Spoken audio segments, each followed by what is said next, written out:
I'm talking to Phil Glendenning, who's spent 25 years working on refugees and asylum seeker industry, for the want of a better word. Now, Phil, you were saying earlier when you, in amongst all the facts that you gave us, that you felt you could feel a change in the attitude of Australian society. Yeah.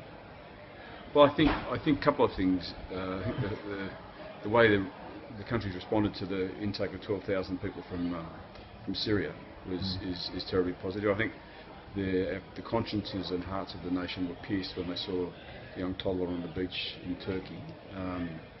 Anyone who's struggled to put shoes on a 3-year-old would relate to what that feels like. That's right. And so I think in the wake of that, the human face was placed on the issue, probably for the first time. And people began to see people as human beings rather than people with an agenda that were, maybe a threat or a fear. We have nothing to fear from people who are running for their lives. So I think I feel confident, Australia will do this well. And of course, there's a number of myths that float around the place. One being, of course, that why don't the young males stay in their country and fight for their country, which seems to come up on a regular basis. How come we see so many young guys in the migration of asylum seekers up through Europe? What's your take on that? Well, I mean, people who aren't trained in soldiering skills when they're facing an army Don't win.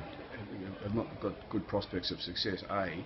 B, often what families will do is get the youngest and strongest person out, so to see if they can find a pathway for them.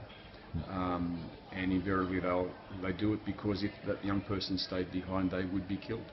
Yep. And so the same way that, if any of us had a son that was threatened by an organisation like the Taliban, we would do whatever we could to get them to safety. Get them out. Now, Phil, you're looking forward to the 12,000 Syrians, which we're expecting sometime before Christmas is the latest.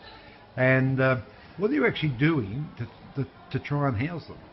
Oh, well, the government will do that, and in cooperation with NGOs in Australia. Australia's got a really good record of resettling people all from around the world for many years, and so there's good systems in place to enable that to happen. It will take time for people to get processed, but I'm quite confident that we have the resources, the wit and the will and the skill to do that and do it well. And country towns like this have got an amazing record of doing that in the past.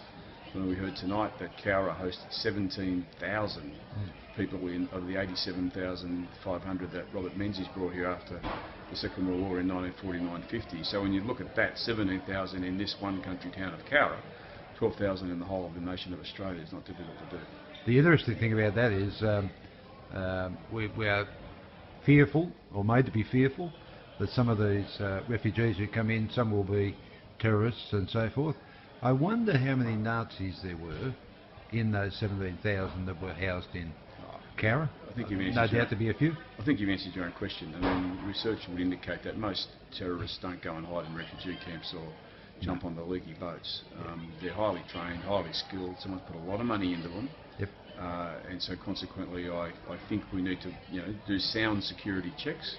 We have good expertise in Australia to do that. And we have skilled people in that area, but I think your analogy is spot on. Well, thank you for sharing that with us. Thank you. Good luck to Cowra.